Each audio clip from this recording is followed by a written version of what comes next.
Hi friends, சிங்கப்பெண்ணை சீரியலை வந்து கதைகளை வந்து எப்படி கொண்டு போறாங்கன்னு தெரியல. இப்போ வந்து நம்ம ஆனந்தி வந்து யார் தான் கல்யாணம் முடிக்க போறான்னு தெரியல. மகேஷ் கல்யாணம் முடிக்க போறாரு, இல்லை வந்து அன்பு கல்யாணம் முடிக்க போறான்னு தெரியல. இப்போ வந்து நம்ம மகேஷ் வந்து முறை பையனா வந்து காமிச்சாலும் காமிப்பாங்கன்னு நினைக்கிறேன். அடுத்தடுத்த எபிசோட்ல வந்து நம்ம மகேஷ் வந்து நம்ம ஆனந்தி வந்து அத்தை பொண்ணா வந்து காமிக்க போறாங்கன்னு தான் நினைக்கிறேன். கடைசி நேரத்துல மகேஷுக்கும் ஆனந்திக்கும் வந்து நிச்சயதார்த்தம் கொண்டு போற மாதிரி போவாங்க. கல்யாணம் மேடை வரைக்கும் போற மாதிரி கொண்டு போவாங்க. அதுக்கப்புறம் வந்து அன்பு கூட தான் வந்து கண்டிப்பா வந்து ஆனந்தி வந்து கல்யாணம் முடிட்டு நிறைய ஃபேன் சொல்றாங்க. அதே மாதிரி வந்து அன்பு தான் அந்த சீரியல்ல வந்து ஹீரோவா இருக்காரு. அதனால வந்து அன்பு கூட தான் கல்யாணம் முடியும். ஆனா வந்து என்ன நடக்க போகுதுன்னே தெரியல. இப்போ வந்து மகேஷ் வந்து நம்ம ஆனந்தி கூட வந்து ரொம்பவே வந்து லவ் பண்ற மாதிரி சீன்லாம் நிறைய வந்து கொண்டு வந்துட்டு இருக்காங்க.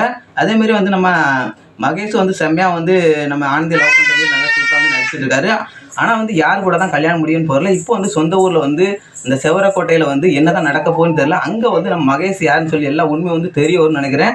அடுத்தடுத்த எபிசோட பார்க்க யாரெல்லாம் வெயிட் பண்ணுங்க, கீழே கமெண்ட் பண்ணுங்க. பிடிச்சிருந்தா லைக் பண்ணுங்க. பாய் ஃப்ரெண்ட்.